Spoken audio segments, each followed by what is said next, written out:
This time on Film Wrecker, we are looking at the films of Sofia Coppola. Born into perhaps the most famous family in the movie business, Coppola was more or less thrown into that family business at an early age, but all of that experience certainly paid off when she made the switch from acting to directing.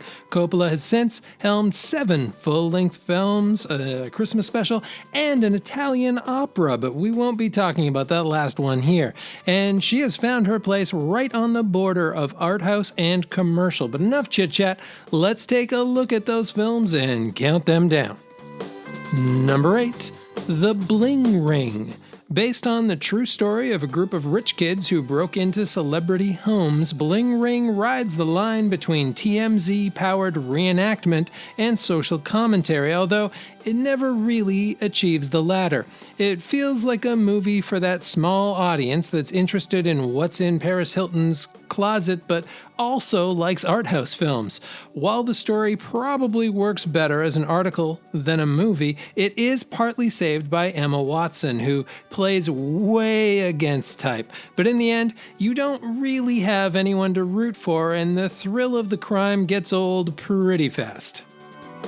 Number 7, A Very Murray Christmas. I know this one probably shouldn't count, as it is a Netflix Christmas special that is just shy of an hour long, but I'm including it because it's one of the strangest and funniest things that Sofia Coppola has done. It still has that upscaleness to it, but it's looser than most of her work, and it's legitimately laugh-out-loud funny in parts. Check out Chris Rock's duet or George Clooney popping out from behind the tree.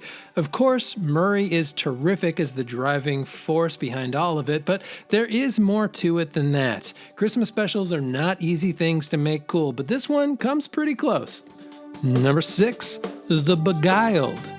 Coppola's most traditional film. The Beguiled is a dark historical drama set in the Civil War that tells the story of an injured Northern soldier stuck in a Southern school for girls.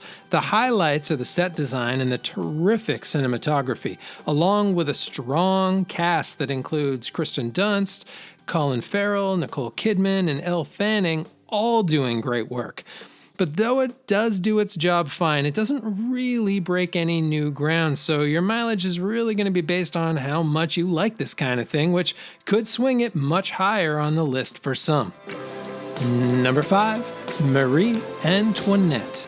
Marie Antoinette is known for its sets, its costumes, and its generally over-the-top style, and that's for good reason. It is a gorgeous film shot on location at the Palace of Versailles. It has opulence coming out of every pore, but as an actual movie, it's a little bit less exceptional. Jason Schwartzman is particularly good as the very awkward King Louis, and Dunst is fine as the lead. And when this movie shines, it really does shine. But they aren't given quite enough to do. It's a movie that shows you a lot, but it doesn't have quite enough to say about it. But still, it is beautiful to look at. Number 4, Somewhere. Somewhere is a little bit autobiography and a lot an attempt to channel Fellini. It has very few words and not much driving action. Instead, it's a slow-burning look behind the scenes of an actor on the road who's become untethered. The best bits are the father-daughter scenes with Elle Fanning, who absolutely steals the show. There's some real heart in that relationship with a bit of a who's raising who dynamic. There's also a lot of fluff here though, with more than a few scenes that overstay their welcome, and it's tough to feel sorry for the moody millionaire at the center, but once you get a feel for this film's gentle rhythm, it is compelling, and Dorff is just likable enough to just about pull it off. Number 3, On the Rocks. Sofia Coppola's newest film is one of her best. It is still about extraordinarily wealthy people doing fancy things, but the characters feel a bit more relatable than they do in most of her films. Largely that's because they're played by Rashida Jones and Bill Murray, who both have natural likability to spare. Once On the Rocks gets going, it moves fairly quickly. It's witty, it has plenty of heart, and it does a great job of balancing humor and drama. There aren't a lot of films that delve into adult father-daughter relationships, and this one does a pretty terrific job of filling that gap. Number 2, The Virgin Suicides.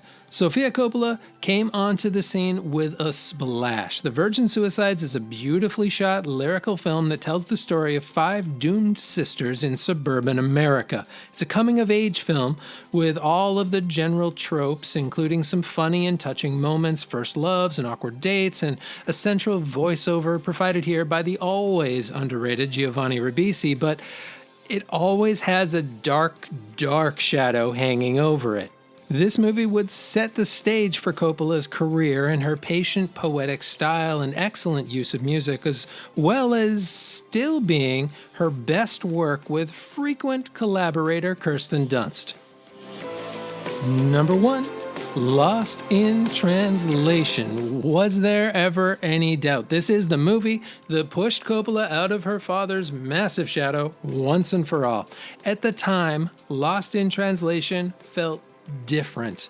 Like its 2 lead characters, it balances between youthful energy and a desire to break out of business as usual. It's arty, it's definitely indie, but it's also relatable enough to bring in the kind of audience that usually wouldn't watch an arty indie movie set in Japan.